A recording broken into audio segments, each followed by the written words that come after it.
Welcome to STV life. இந்த வீடியோவில் என்ன பார்க்க போகிறோன்னா, தமிழ் சினிமாவின் சாக்லேட் பாய், ஸ்டைலான நடிப்புக்கு சொந்தக்காரர் நவரச நாயகன் கார்த்திக் அவர்களை பற்றி தெரியாதவர்கள் யாரும் இருக்க முடியாது. நடிகர் திலகம் சிவாஜி கணேசனுக்கு அப்புறமா முக பாவனைகளிலேயே நவரசங்களையும் காட்டும் வித்தை தெரிந்தவர் இவர்தான். இவரோட தந்தை முத்துராமன் ஒரு பெரிய நடிகர் என்றாலுமே கார்த்திக் எப்படி சினிமாவுக்குள்ளே வந்தார், அவருடைய வெற்றி பயணம் எப்படி இருந்தது, விரிவாக நம்ம இந்த வீடியோவில் பார்க்கலாம். அதுக்கு முன்னாடி நம்மளோட சேனலை ஃபர்ஸ்ட் டைம் விசிட் பண்ணுறீங்கன்னா இந்த வீடியோக்கு ஒரு லைக் போட்டு மறக்காமல் சப்ஸ்கிரைப் பண்ணிக்கோங்க. வாங்க வீடியோக்குள்ளே போகலாம். கார்த்திக் அவர்கள் 1960வது வருஷம் சென்னையில் பிறந்தார். இவருடைய தந்தை அன்றைய காலத்தின் முன்னணி நடிகரான ஆர் முத்துராமன் அவர்கள். கார்த்திக் அவர்கள் ஆரம்பத்தில் ஒரு நடிகராக வேண்டும் என்று ஆசைப்படலை. ஆனால் விதி அவரை கேமரா முன்னால் கொண்டு வந்து நிறுத்துச்சு.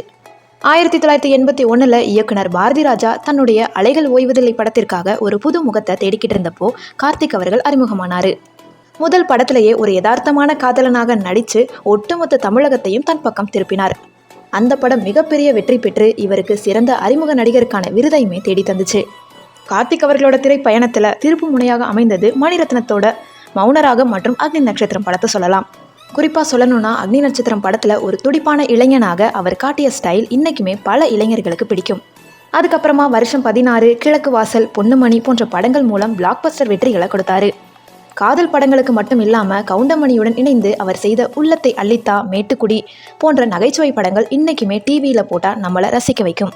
கார்த்திக் அவர்களோட மிகப்பெரிய பலமே அவருடைய வேகமான வசன உச்சரிப்பும் அந்த வசீகரமான சிரிப்பும் தான். சீரியஸான காட்சிகளில் அழுது கொண்டே சிரிக்கும் நடிப்பை இவரை போல யாராலுமே செய்ய முடியாது.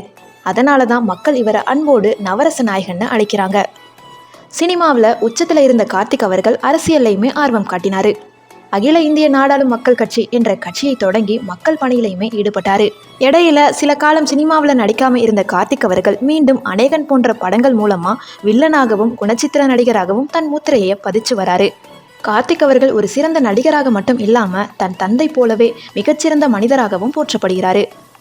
அவருடைய மகன்களுமே இன்னைக்கு சினிமாவில் சாதிச்சுட்டு வராங்க. காலங்கள் மாறினாலுமே நவரச நாயகனின் அந்த ஒரு துள்ளலான நடிப்பு என்றைக்குமே நம்ம மனசை விட்டு நீங்காது.